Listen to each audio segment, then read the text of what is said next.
Norway দলের বর্তমান সাফল্যের সঙ্গে জড়িয়ে আছে এক অসাধারণ পারিবারিক গল্প। আর্লিং হাল্যান্ড, আলেকজান্ডার শার্লট ও ক্রিশ্চিয়ান থসবেট এই তিন ফুটবলারের বাবারাই ৩২ বছর আগে ১৯৯৪ বিশ্বকাপে যুক্তরাষ্ট্রের নরওয়ের জার্সি গায়ে খেলেছিলেন। হাল্যান্ডের বাবা আলফ ইঙ্গে হাল্যান্ড এবং ক্রিশ্চিয়ানের বাবা এরিক থসবেট দুজনেই সেই বিশ্বকাপ খেলেছিলেন। থসবেট ছিলেন গোলরক্ষক। একইভাবে শার্লটের বাবা গোরান শার্লট ছিলেন সেই দলের সদস্য। Cool body spray.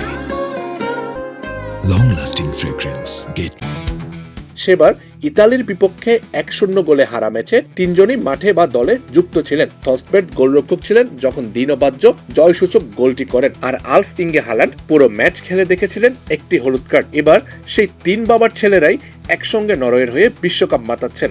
উদ্বোধনী ম্যাচে ইরাকের বিপক্ষে ৪-১ ব্যবধানের জয়ে হাল্যান্ড দুটি গোল করে নিজের আগমনী বার্তা দেন। শার্লট তার পাশে আক্রমণ শুরু করেন আর থসবেট নামেন বদলি হিসাবে।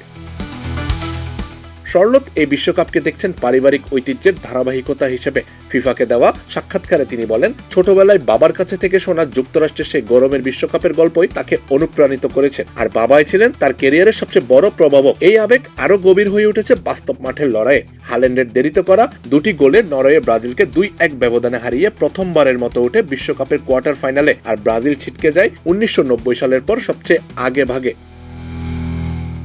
সাবেক গোলরক্ষক এরিক থসবেট জানিয়েছিলেন, ছেলে ক্রিশ্চিয়ানকে ইরাকের বিপক্ষে মাঠে নামতে দেখে আবেগে তার চোখে জল চলে আসে, আর এই মুহূর্তকে তিনি তুলনা করেন সত্যি হওয়া এক রূপকথার সঙ্গে। তিন বাবা ছেলের এই গল্প শুধু কাকতালীয় নয়, বরং নরওয়েজীয় ফুটবলের এক প্রজন্ম থেকে পরের প্রজন্মে যাওয়া উত্তরাধিকারের প্রতীকও বটে। আমজাদ হোসেন আবির, খেলা ৭১।